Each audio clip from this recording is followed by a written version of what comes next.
An entrepreneur without funding is a musician without an instrument. Robert A. Rice Jr. On today's episode, we're going to talk about how to fund your business and where to get the money to grow your business. Welcome to the Stitched for Success podcast. I'm your host, Monica Allen. I'm a wife, mom, daughter, entrepreneur, author, friend, and lifelong learner. For over 8 years, I was trapped in corporate America and dreamt of escaping. I took the leap. With just $700 and an idea, we have since grown Zeus's Closet to a multi-million-dollar business. I have employed dozens of other people along the way. The road has not been easy. I have battle wounds, bruises, and scars to prove it. And on this podcast, I share lessons learned from my failures and successes. You will also learn from other business owners who have become stitched for success as they have pursued their entrepreneurial passions. Today, we're going to dive back into our Business 101 lessons. I have now renamed these MASTERCLASSes on the podcast because honestly, I think it sounds better than Business 101. And many of these skills I learned in my master's level classes in business school. And I've had to apply them in our businesses over the years.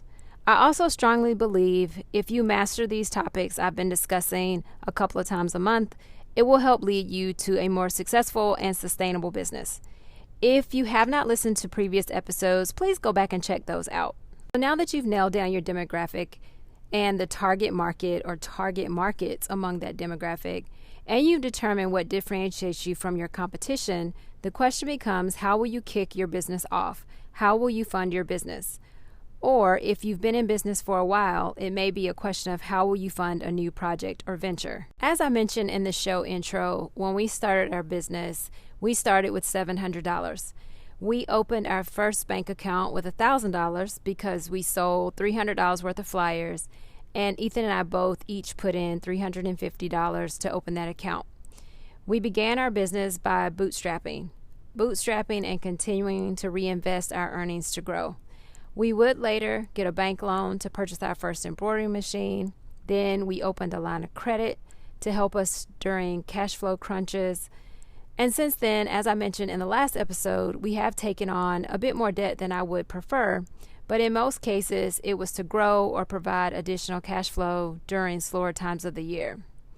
Our family has also been nice enough to loan or invest money as we have continued to grow our business.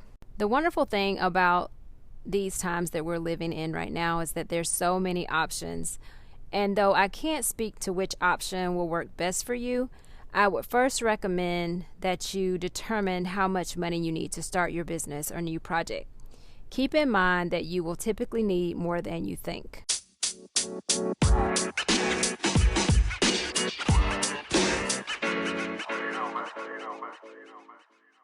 So let's talk about some of the options available to us today. And some of these we've used in our business, and some of them we haven't. So I may not be able to give you personal experience on all of them. But the first one that I mentioned is bootstrapping. That was the approach that we took from the beginning. And if you are a side hustler and your business, you're just getting started, but you have a full-time job or you have a job, you may be able to do that. You may be able to invest money into your business based on the money that you make and use that to continue to grow your business until your business can become your full-time job.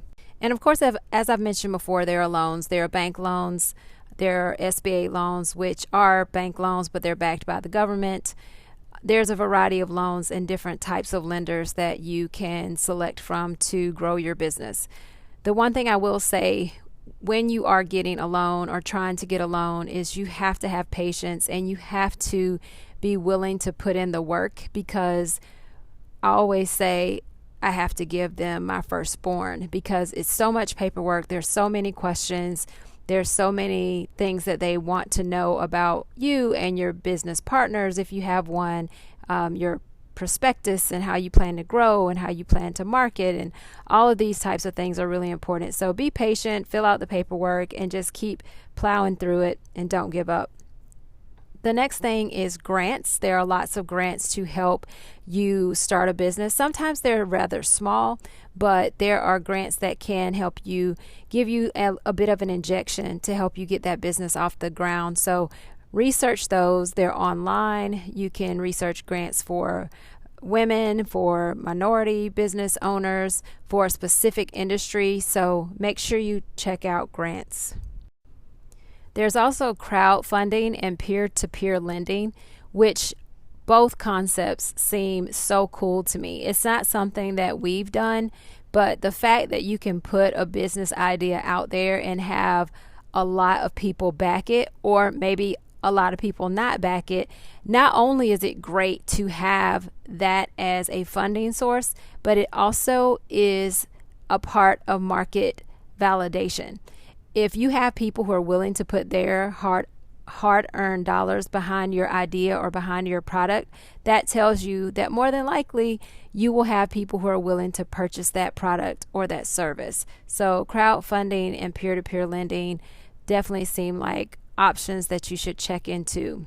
There are also venture capitalists and angel investors. For both of these options, they require you to give up a portion of your business.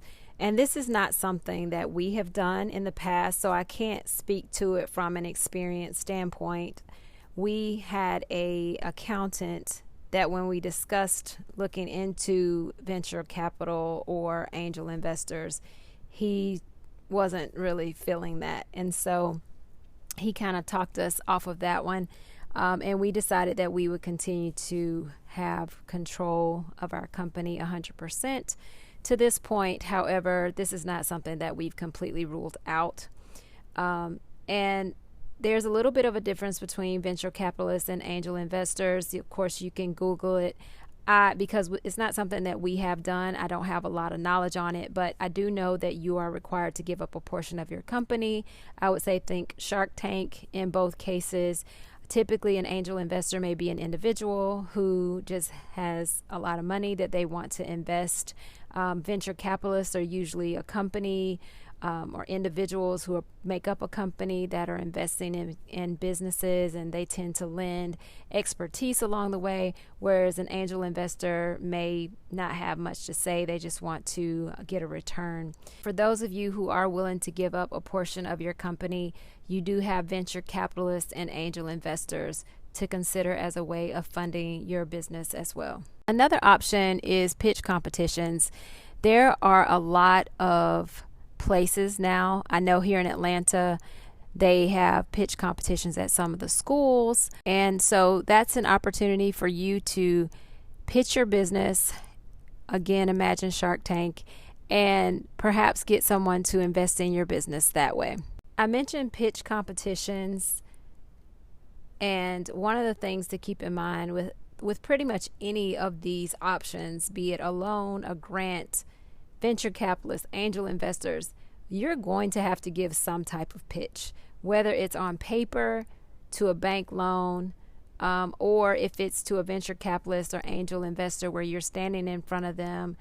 And oftentimes you're constantly pitching not only as you try to get funding, but even as you sell product or service to your potential customer, you're pitching, you're talking to them about what your company has to offer, how you're better than the competition. You are pitching. Again, there's a lot of different ways that you can fund and grow your business, whether it's a loan, a grant, crowdfunding. You're willing to give up part of your company to a venture capitalist or angel investor, or you just want to bootstrap it all the way. I would just like to say, whichever way you do decide to go, and it may be multiple directions, just continue to press forward and persevere. It can be extremely daunting, especially when it comes to completing paperwork for bank loans or putting together your slide deck for a pitch. But you have to keep pressing forward and just taking one bite out of the elephant at a time. You will get through it. I have been spending much of my summer completing paperwork for PPP and EDIL and grants for companies that are trying to help small businesses during coronavirus. And it can be extremely tiring, and you get exhausted answering the same questions multiple times. But don't give up. Keep pressing forward, and you will get the funding you need to start or grow your business. I will include in the show notes a link to an article that I read that outlines a lot of these opportunities for funding. It actually gives very detailed information on the pros and cons of each, as well as some options in each category.